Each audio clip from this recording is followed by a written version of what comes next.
Assalamu alaikum. My name is Nida. Welcome to my YouTube channel. Today we will discuss about parts of speech.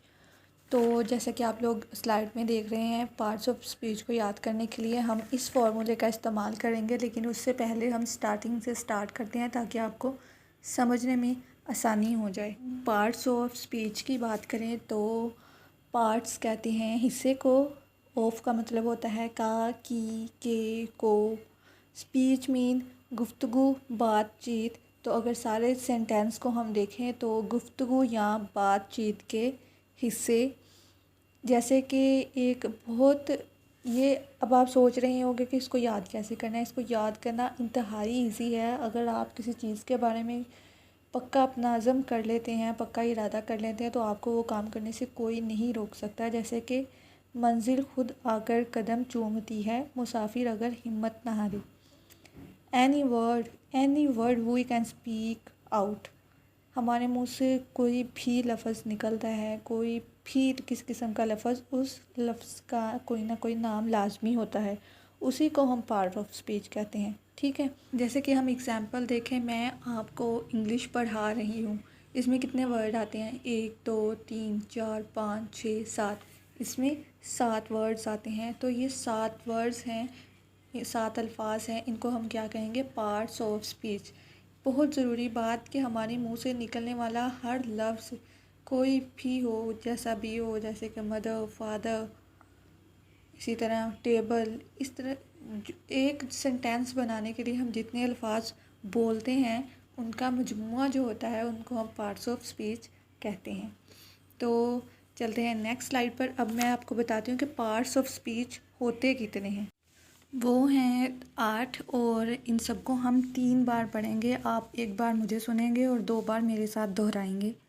Number 1 पे है noun, adjective, pronoun, interjection, conjunction, preposition, adverb और verb. दोबारा से मेरे साथ दोहराएं। Noun, adjective, pronoun, interjection, conjunction, preposition, adverb. दोबारा से अगर पढ़ेंगे तो noun, adjective, pronoun, interjection, conjunction, preposition, adverb और लास्ट पे वर्ब। ये जस्ट आपने स्लाइड से पढ़नी नहीं है, बल्कि आपने इसको लिखकर भी देखना है और बाकायदा इसके स्पेल याद करने हैं। इसको बार बार लिख कर देखना है। आपको मेरे साथ दोहराते हुए ही याद हो जाएगा और लिखने के बाद मज़ीद पुख्ता हो जाएगा। एक एक करके हम इंशाल्लाह जो हर एक पार्ट है उसको डिटेल में डिस्कस करेंगे। इस वीडियो में जस्ट हम इनकी जो है हम यही देखेंगे कि ये होते कितने हैं और इनको याद करने का जो फॉर्मूला है हम उसे देखेंगे अच्छे से। और इतनी अच्छे तरीके से आप वो फॉर्मूला आपके जहन में चला जाएगा कि आप कभी भी फिर पार्ट्स ऑफ स्पीच नहीं भूलेंगे। अब ना यहाँ पे मैं आपको एक स्टोरी सुनाने लगी हूँ। वो स्टोरी आपने अपने फुल कॉन्सनट्रेट से सुननी है। ठीक है, पूरी तवज्जो से आपने वो स्टोरी सुनी है। वो स्टोरी सुने बगैर आपको ये याद नहीं होगा फॉर्मूला। स्टोरी ये है कि एक बहुत अमीर इंसान है, उसने बहुत सारे वीआईपीज़ को बुलाया है अपनी महफ़िल पे। उसने महफ़िल करवानी है, मिलाद करवाना है। उसने वहाँ पे उन्हें बुलाया है सबको और उसने सबसे यही कहा है कि सब ने पाक होकर आना है। अब पाक होकर जिसको उर्दू में समझ आएगी, इसे प्योरिटी कहते हैं, प्योर, क्लीन। ठीक है, क्लीन होकर आना है। उसने यही कहा था कि सब ने साफ़ होकर आना है। उर्दू जो समझता है उसे नापाक की अच्छी तरह से समझ होगी। तो उसने कहा कि आप सब ने पाक होकर आना है, नहा धो कर आना है, अच्छे कपड़े पहन कर आना है। उसने सारे वीआईपीज़ को यही कहा था। अब जितने उसने मेहमान, जितने उसने गेस्ट बुलाए थे, इनवाइट किया था, वो सारे आए साफ़ सुथरे होकर, पाक होकर। लेकिन उनमें से जो एक गेस्ट था वो नापाक होकर आया। ठीक है, वो नहा कर नहीं आया, अच्छे कपड़े पहन कर नहीं आया। उसे कहेंगे नापाक वीआईपी। ठीक है, अगर सारे वीआईपी सबको बुलाते हैं, सारे आते हैं, वो वीआईपीज़ हो गए जो पाक होकर आए हैं। उनमें से जस्ट एक है जो पाक होकर नहीं आया, उसे हम कहेंगे नापाक वीआईपी। जैसे कि NA ना, PAC पाक, VIP नापाक VIP। ठीक है, इंतहाई इजी फॉर्मूला है, इसे पहले कभी किसी ने नहीं बताया होगा, शायद आपने सुना नहीं होगा, लेकिन अब अगर आप इसे याद करते हैं तो आप सारी ज़िंदगी कभी पार्ट्स ऑफ स्पीच नहीं भूल पाओगे। अब अगर हम देखें कि ये पार्ट्स ऑफ स्पीच हमारे फॉर्मूले में कैसे सेट होते हैं। N for noun, A for adjective, P for pronoun, A for adverb, C for conjunction, V for verb, I for interjection और P फॉर प्रेपोजिशन। दोबारा देखें, N for noun, A for adjective, P for pronoun, A for adverb, C for conjunction, V for verb, I for interjection और P for preposition.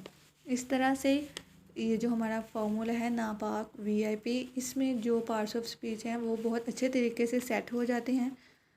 ये formula इतना easy है कि अगर आप इसको एक बार याद कर लेंगे, दिमाग में बैठ जाएंगे, तो उसी लिहाज से पार्ट्स ऑफ स्पीच भी आपके दिमाग में बैठ जाएंगे। तो ये था हमारे फॉर्मूले के ज़रिए से आपको सिखाना के पार्ट्स ऑफ स्पीच कितने हैं। हम इंशाल्लाह एक एक करके, जैसे कि नाउन को अलग से, एडजेक्टिव को अलग से, प्रोनाउन को अलग से, एडवर्ब को अलग से और कंजंक्शन को, वर्ब को, इंटरजेक्शन को, प्रेपोजिशन को, इन सब को हम अलग अलग करके इंशाल्लाह से डिस्कस करेंगे बाकायदा डिटेल में, ताकि आपको इनकी तादाद तो याद हो गई। अब ये है होते क्या हैं अलग अलग, और इनको हम कैसे हमारे जो रूटीन है उसमें हम कैसे इनको यूज़ कर सकते हैं। इंग्लिश में इनकी जो इंग्लिश ग्रामर है, जो इंग्लिश लैंग्वेज है, उसमें इसकी इम्पोर्टेंस क्या है।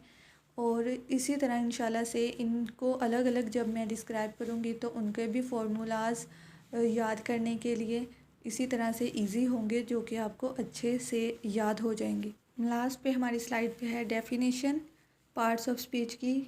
That each part of speech has specific use and function, यानी कि जो पार्ट्स ऑफ स्पीच हैं उनका एक अपना अलग से इस्तेमाल है, उनका काम है। उसी काम और इस्तेमाल को जानने के लिए हम इनको अलग-अलग तरीके से डिस्क्राइब करेंगे। इनको हम इनकी वजाहत से, गहराई से इनको देखेंगे, ऐसे समझेंगे कि ये सीखने में मुश्किल भी ना हो और आप इसका इस्तेमाल आसानी से करें। बाकायदा हम फ़िक्रे भी बनाएंगे इनको जब हम डिस्क्राइब करेंगे। इसके लिए मैं अलग से जब वीडियो अलग से सबके लिए बनाऊंगी तो साथ में मैं उसके सेंटेंसेस भी बनाऊंगी ताकि आपको याद करने में आसानी हो। तो ये थी आज की हमारी वीडियो। नेक्स्ट हमारा जो इसी से रिलेटेड हमारा जो टॉपिक होगा वो नाउन का होगा, जिसका मैंने लेक्चर तैयार कर लिया। इंशाल्लाह जल्दी मैं अपलोड कर दूँगी तो आपको मेरे चैनल पर देख सकेंगे। तो आपने वहाँ जाना है और सबसे पहले नाउन का जो है टॉपिक वो देखना है। नाउन इसमें जो पार्ट्स ऑफ स्पीच का एक पार्ट है, आपने नाउन देखना है, जो मैं शाम तक इंशाल्लाह वीडियो जो है वो मैं अपलोड कर दूँगी। तो आपने वो अच्छे से समझना है, एक एक करके हम इंशाल्लाह से अपने सारे पार्ट्स ऑफ स्पीच करेंगे, टेंसेस भी करेंगे और इंशाल्लाह ग्रामर को हम अपनी बहुत अच्छे तरीके से कवर करेंगे ताकि हमारी प्रेसी और ऐसे में कोई डिफ़िकल्टी ना हो। इसके अलावा और भी जितने भी हमारे रूल्स हैं ग्रामर के, इसके अलावा जो हमारे वर्ड्स होते हैं यूज़ करने के लिए, like was, were, it, this, those, that, this, उन सबको हम अलग से डिस्कस करेंगे। ये छोटी छोटी चीज़ें होती हैं जो मिलकर ग्रामर बनाती हैं और इनको अच्छे से जानना बहुत ज़रूरी होता है। तो मिलते हैं अगली वीडियो में, तब तक के लिए अपना ख्याल रखें। खुदा हाफिज़।